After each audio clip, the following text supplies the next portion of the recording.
the key to scale up use of solar energy, says Prime Minister Narendra Modi.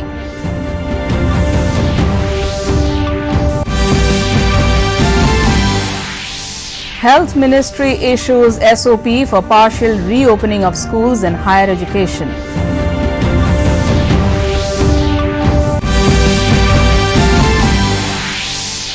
The region witnesses surge in new COVID-19 cases while country records highest single-day COVID-19 recoveries.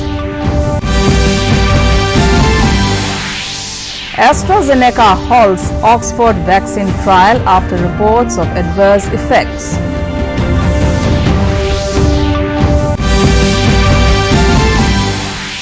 And Meghalaya Cabinet approves new appointments for chairman under Food Commission and Child Rights.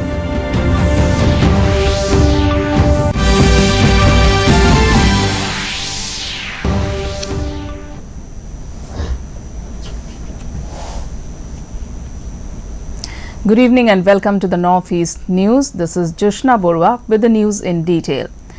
Technology holds the key to scale up use of solar energy, said Prime Minister Narendra Modi at the inaugural session of First World Solar Technology Summit on 8th September. Modi said that technological achievements have already brought about a significant reduction in the price of solar power. The message was read out by Minister of Power and New and Renewable Energy R.K. Singh. He said a further reduction in the cost will provide a major boost to the use and expansion of renewable energy. Underlining India's commitment towards lowering carbon footprints, he stressed that India has lowest per capita carbon emissions in the world but have still pressed ahead with deployment of renewable energy at a frenetic pace. Meanwhile, Minister of Petroleum and Natural Gas Dharmendra Pradhan in his address announced that 5 public sector undertakings under his ministry will be joining International Solar Alliance Coalition for Sustainable Climate Action as corporate partners.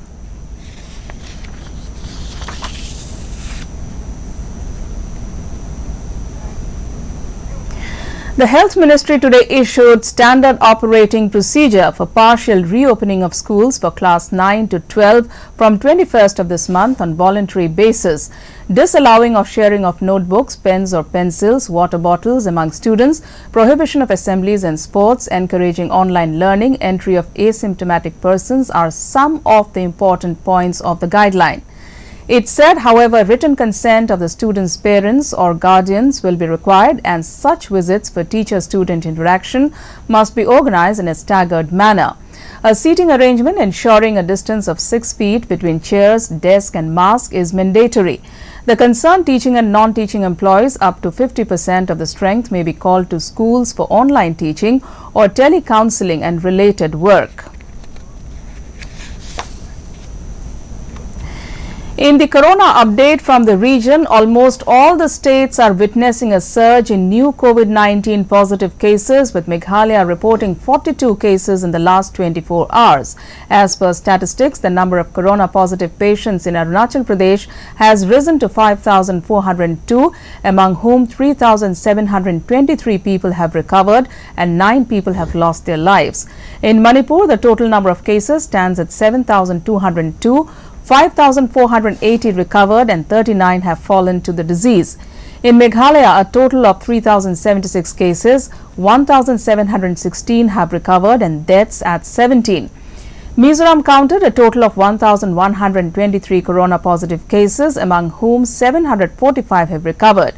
Nagaland, a total of 4,245 with 3,739 recoveries and death at 10. Meanwhile, in Sikkim, the total stands at 1,958 with 1,413 recoveries, while death toll in Sikkim rose to 7. In Tripura, the highest in the region, around 16,717 people have been found positive with 9,653 recoveries, while the death toll rose to 161. India witnessed the highest single-day COVID-19 recoveries of over 74,894 patients in the last 24 days. With this, the overall recovery rate now stands at 77.65 and the total number of recovery cases in the country is 33,98,844. The Health Ministry stated that the number of recovered patients in the country has grown over 3 times in a span of 1 month. Meanwhile, in the last 24 hours, 89,706 new cases have been reported, taking the total number of positive cases to 43,74,314. Presently, the total number of active corona cases in the country is 8,97,394. Meanwhile, with 1,115 deaths being reported in the last 24 hours, the total death toll now stands at 73,953. In the corona update from the state, Health and Family Welfare Minister Himanta Biswa Sharma in a tweet said Assam crossed the 1 lakh mark for recovered patients. Around 2,166 patients were discharged on 8th of September, which took the total number of recovered patients to 1,01,239.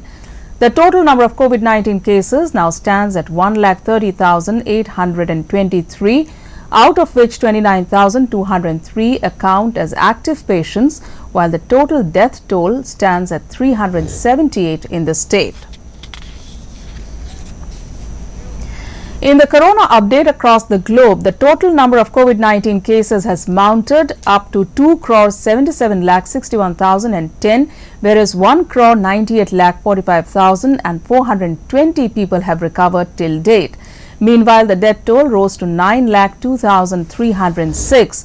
The total number of COVID-19 positive cases in USA rose to 65,14,376, followed by India and then Brazil with 41,65,124 cases. The progress in the much-awaited and anticipated COVID-19 vaccine of Oxford University, Britain, has been temporarily suspended after a trial participant reportedly developed adverse reactions, informed the British-Sweden pharma company AstraZeneca.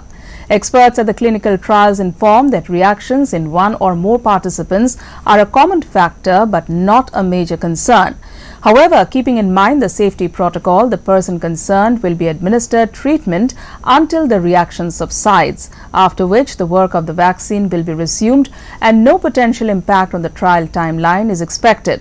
However, the head of the World Health Organization, Tedros Ghebreyesus, said at a press briefing that the U.S. Health Agency will not recommend any COVID-19 vaccine before it is proved safe and effective.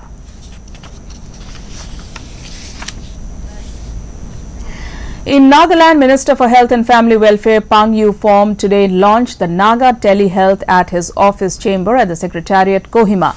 Pang Yu-form, while launching the Naga Telehealth, said that it was an important initiative which will benefit all of us, especially during the current pandemic situation.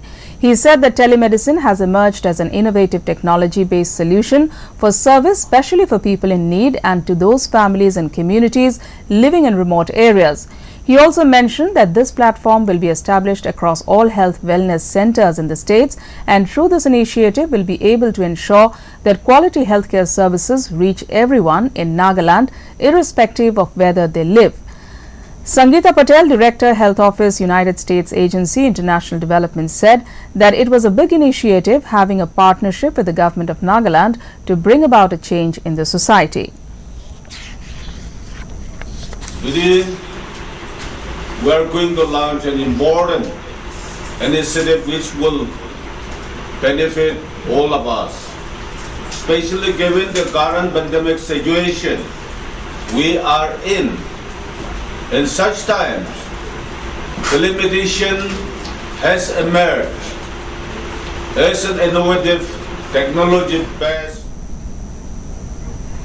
Meghalaya Cabinet on Monday approved the proposal to increase the borrowing limits of the Meghalaya Power Generation Corporation Limited for the completion of the Ganol Small Hydro Project Stage 1 by September 2022. After the meeting, Power Minister James K. Sangma told that the MEPGCL has revised the cost of the project further from 356.43 crore to 507.71 crore rupees based on the 2019 price levels. The Cabinet also approved a state development loan of 50 crore rupees in order to allow the MEPGCL to avail a loan of 173.11 crore rupees from financial institutions and increase its borrowing limits. The Ganol project was accorded administrative approval originally in 2008. In Arunachal Pradesh, women and small groups are taking initiative to open new avenues for themselves and for others as well. A testimony of hard work and determination, Amma Baghi's story depicts women empowerment in the true sense. Here's a report. Local and traditional artifacts are always center of attraction for consumers, and same artifacts preserve the cultural traditions. Amma Baghi, an entrepreneur from Upper Subansari district of Arunachal Pradesh, has close association with handmade products, and she started by making doll, bag, basket and bouquet. Amma decided to impart her skill to other needy women from her district through her organization Doni Ane Multi-Purpose Society. She contacted women who were just confined to home and started giving them training for local handmade products like dolls and other items. One of the main objective was to learn a skill, to earn for themselves and their family. Work भी हो जाएगा, इसमें mind divert भी हो जाएगा और हमारा marketing आने वाला दिन को ये कभी ना कभी तो हम मार्केटिंग में लेके जाएगा। स्पेशली अनएम्प्लॉयमेंट यूथ लड़की लोग होता है, औरत लोग होता है, ऐसे कुछ भी उन लोग का पास करने के लिए उन लोग को हम बुला के ट्रेनिंग देता है। During the lockdown, Amma Baghi Today is Sri Krishna Janmashtami. The festival is celebrated on the 8th day of Krishna Paksha of the month of Bhadrapad of the Hindu calendar. Assam Chief Minister Sarbananda Sonowal has greeted the people on the occasion.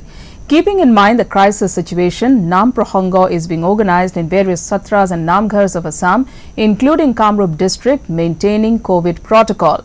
Besides other programs, the Kamrup Jila Samiti of Vishwa Hindu Parishad and Bajrang Dal have centrally organized a day-long Janmashtami celebration program at Rongya Shiv Mandir. ISKCON at Guwahati will also be observing the festival. Religious prayers will be held on the occasion.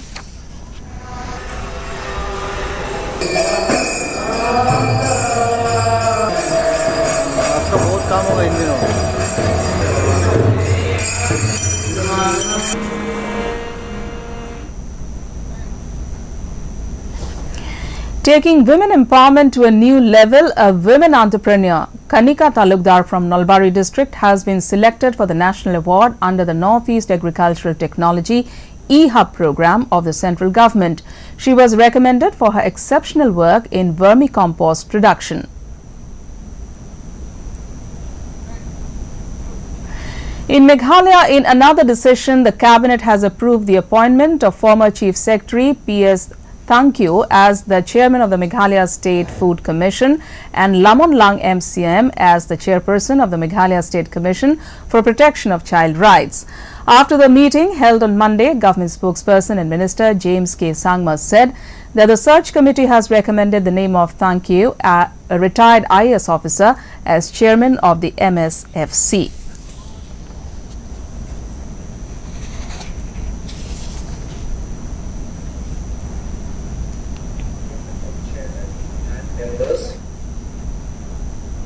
Again in Meghalaya, after BJP, the United Democratic Party, an ally of the ruling MDA, has said that the issue of having goods train to the state capital may be examined, but the party is not in favor of passenger train without a mechanism to check influx is in place. UDP General Secretary Jamino Mauthor said on Sunday that the party had so far not discussed the introduction of goods train. He said that his party's stand is clear. He further said that whatever mechanism the state government puts in place, UDP would welcome it.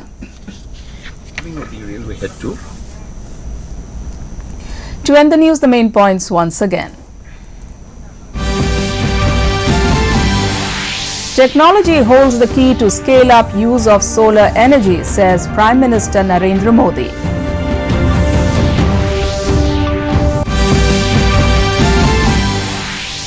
Health Ministry issues SOP for partial reopening of schools and higher education.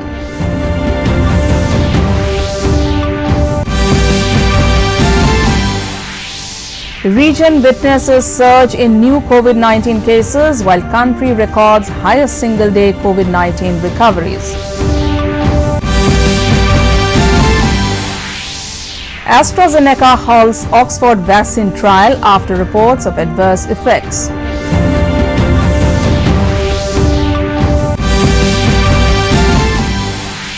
And Meghalaya Cabinet approves new appointments for Chairman under Food Commission and Child Rights.